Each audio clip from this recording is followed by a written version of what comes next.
Hello, hello, hello. Do we have audio now? You gotta love when you go live and you gotta troubleshoot. You gotta love it. Hello, hello, hello. I'm Keita Williams, founder and chief strategist of Success Bully. Once again, Success Bully is an elite accountability practice, and so that makes me your personal professional butt kicker. Oh, happy Monday, happy Money Monday. I hope that you all are moving with momentum and that you've got clarity and your vision is shifting. I hope that you are wrapping up this quarter strong. I hope that you have a lot of evidence to support that this is going to be your best year yet. So, with that said, before we jump into everything, I do want to remind you that we are hosting a very special event. We call it the Six Figure Setup tomorrow, and this is our planning and strategy session. So, no matter where you are in your business, I think that the start of a new quarter is a great time to do a quick assessment to identify what's working and what's not working. The things that aren't working, being comfortable enough to cycle them down and step out of them graciously or just stop doing them. And the things that are working, how do you amplify and optimize those things? But if you don't assess, how do you know if you've been an ass? So I want you to Lucille will put the link in the comments below. If you haven't already grabbed your ticket, as we're going to spend a few minutes together putting together your game plan to finish strong, and I really want you to be able to hit that, if you haven't already, hit that first six figures in your practice by the end of this year, not next year, the end of this year. So the next 6 months, 9 months, I can do maths. 9 months, you can wrap it up strong. So if you haven't got your ticket, go ahead and grab that. This month, we have been all focused around the idea of march into action. And the last few weeks, I have been giving you tips for really small things that you can add to your weekly routine that'll drive revenue in your business. And so we talked about making contact. So just knocking over that first domino and consistently reaching out to your ideal client, not just over rotating on social media or spending so much time trying to craft the perfect blog post, but really getting out there and connecting with that ideal client so you can drive the conversation, get those consultation calls, get those conversations going that will lead to a sales conversation and hopefully a close, right? We talked about the idea of asking for referrals. Like when you love something, you share it with other people. But I think that as entrepreneurs, we wait for our clients to have these great experiences and hope they share. I think that we can be way more intentional and ask for those referrals, right? You can have a little more consistency in the referral business that you get in by simply asking for it, right? My bra strap keeps trying to creep out, but I really love the neckline here.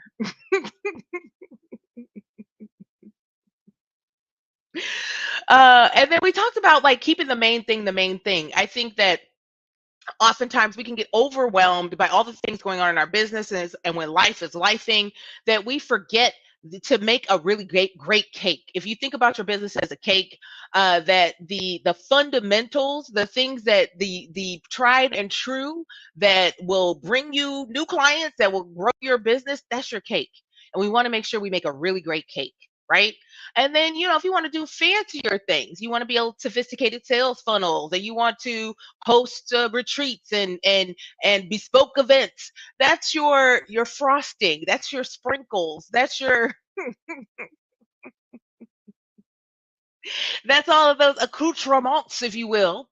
But first, we have to like focus on making a really good cake. And so, just keeping the main thing, keeping it nice and simple, and also understanding life is lifing, and that you can scale, turn the dial up and down depending on what's going on in your life, right? That it's your business. It doesn't have to look any way but what works for you. Okay. So today, this one is a little counterintuitive, but you'll see what I mean. You'll see what I mean. Also, I did a bunch of spring cleaning this weekend, and I decided that I was going to redecorate my office. grossly underestimating the time it would take for that, especially as someone who is not overly, how does one say it? A design focus, like I can put together an outfit no problem, but home stuff, that's not my ministry. I always got to get a bunch of help around it. So, yes, we may have a little bit of an echo. This will get better. This will get better. So, if you have ideas on how to give this a rich auntie vibe, feel free to email me your design ideas because I want rich auntie lushness going on in my office. So you all can follow follow the journey. Today, okay, back on topic. Sorry, guys. I just realized I had a bit of an echo. Focusing. So, with the theme of march into action, I wanted to just give you this little tip. It's a little counterintuitive. Um, and I don't want you to take it the wrong way. It comes from the best place. And it is something that even I have to work on. I have to work on. So it's called minding your business. It's called mind your business. And what do I mean by mind your business? Now, I have said for my 40s that my theme for the entire decade was to mind my business and stay hydrated. And, I'll be 44 in a few months. I know I do not look a day over 27. Thank you. 44? Where? This bra strap. I know I do not look a day over 27, but, this whole theme of just kind of taking better care of myself emotionally, spiritually, physically. So that's to stay hydrated, nourishing myself, but also minding my business, staying up out of messy stuff, focusing on the things that bring me joy. And my circle of influence, my bubble. Like my life is so simple and so easy breezy. I'm adopting those two things: staying hydrated and minding my business. It's when I stray away from those things that life can get real complicated, right? And so the same thing with your business. And I see this in my business too. That minding your business means a different from avoiding gossip and drama and making better choices about who's around you. Which, yes, you should have a pretty good business network. But also minding your business is intentionally taking time to look at your numbers, to review your expenses, to review the health of your business, not waiting waiting to your annual physical or when you do your taxes to look at the health of your business, right? And so what I want to suggest to you is that, you know, you set aside time weekly to peek in on it. It's real quick. You do a longer monthly review, and that's again why I say this is important.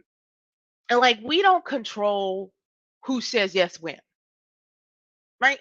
And there's some predictability and there's some predictability there are rhythms and cycles to business, but the reality is, especially when the market shifts, when we see a shift in the market, we do not control when people say yes, especially now. Sometimes it takes them a little longer to say yes in this type of economy. We do control what goes out.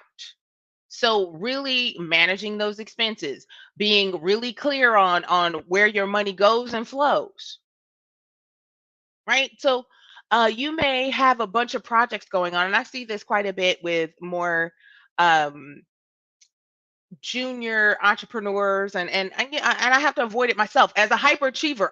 There's a lot of things I can do. There's a lot of things that I can do. That doesn't mean it is a good thing. It doesn't mean I have to do it.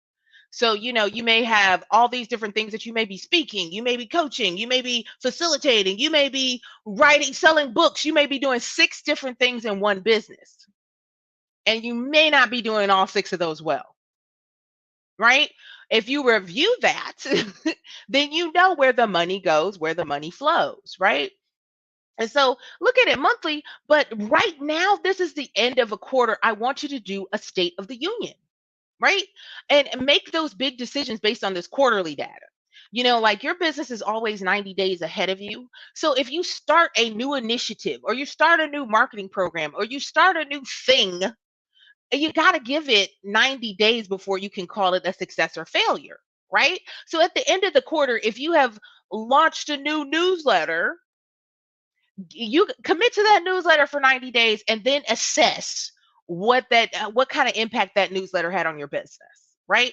You launch a new marketing initiative, give it 90 days. Whether you work with an agency or you DIY, it's going to be 90 days before you really see the impact on your business, positive or negative, right? If you bring looking at your client flow, how long did it take those people to go from, being introduced to you, coming into your world until they became clients? Is it a rather fast process or is it months and months and months in the making?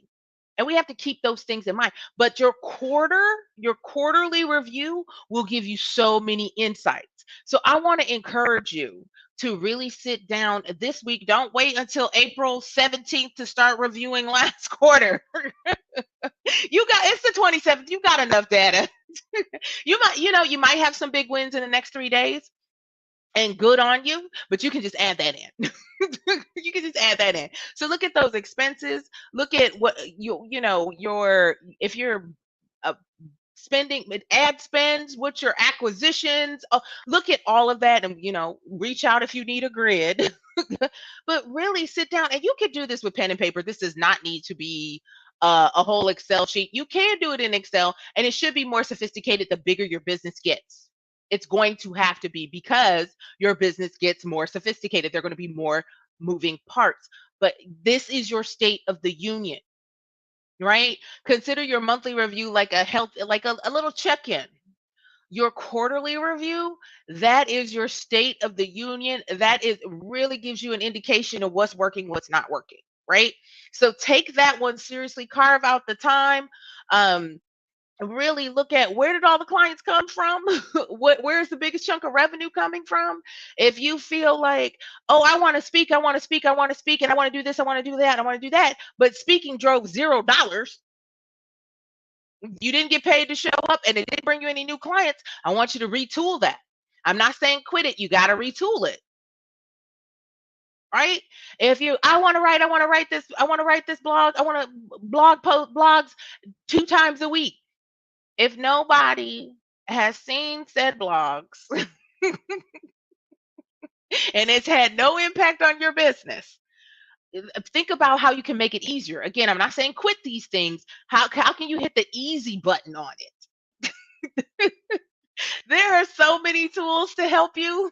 There are so many people to help you. But that quarterly review is going to give you some success metrics to work from. You can make more informed decisions when you have 90 days worth of data to look at. So when I say mind your business, look at it monthly, but now is the time for that state of the union, right? This is the time really dig into this 90 days of information.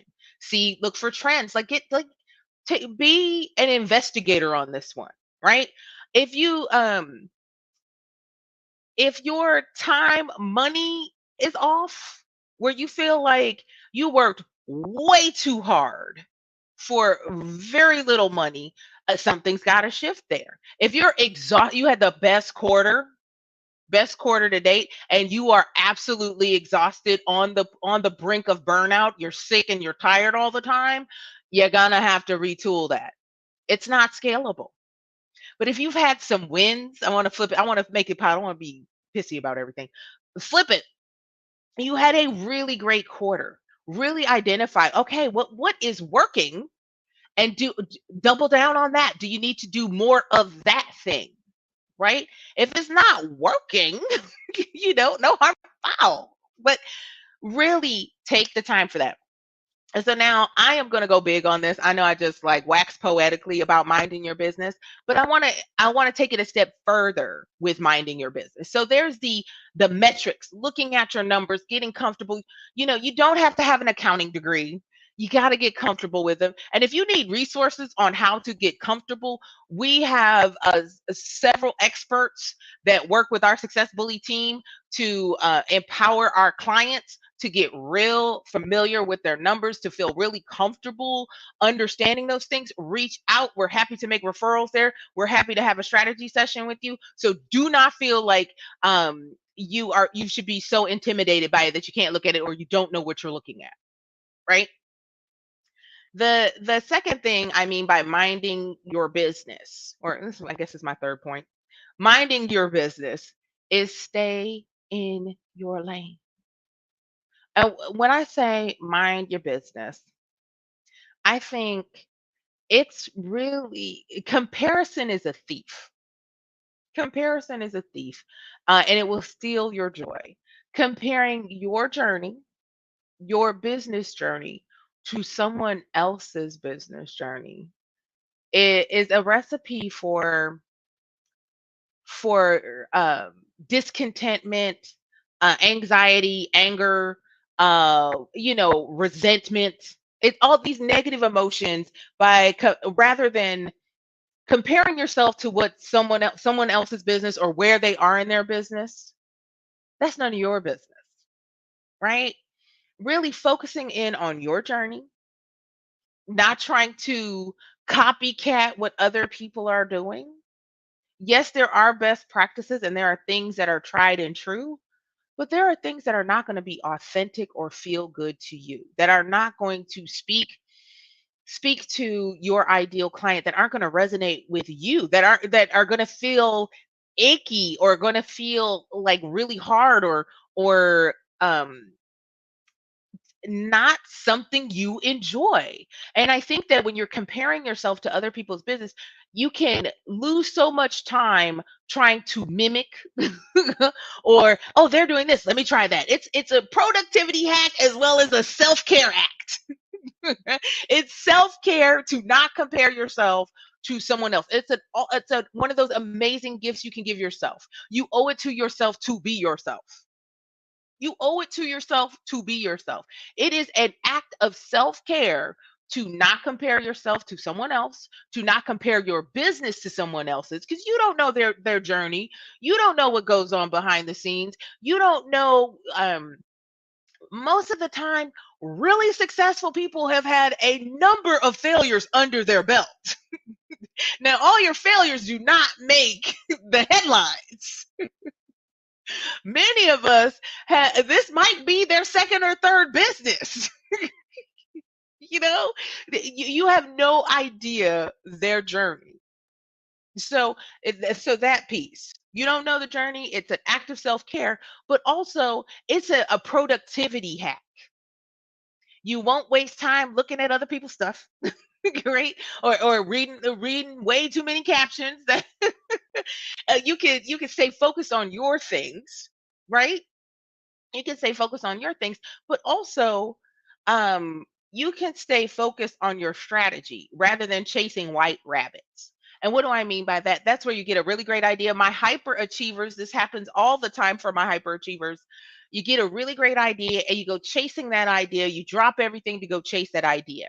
And sometimes comparing yourself to other people, you start chasing ideas that work for their business, but may not work for the market you're in or may not work for the type of people you serve, right? So save yourself a bunch of time, save yourself productivity and self-care by minding your business. And like you can mute people, you can unfollow, you can, instead of looking at it critically, say congratulations to them. Good for them. I'm excited for them. And get back to work. Your journey is your own. So when I say mind your own business, I mean monthly checking in on the health of your business, really understanding what's going on, doing this quarterly state of the union, because like looking at what's going in and what's going out, even just tweaking your expenses a little bit can hugely impact your profits, right? If you're willy-nilly spending, you're not making enough money to offset that spending. That's bad financial hygiene, personally or professionally. And if you're stay in your lane, mind your own business, you know, not comparing your business to anyone else's, not comparing your journey to someone else's, being content to walk the path that you are on, that your journey is your own. It's a productivity and self-care act.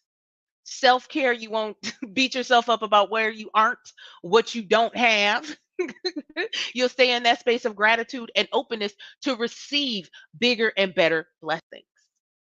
All right. Oh, I didn't know I was gonna have church today. What? What? What? What?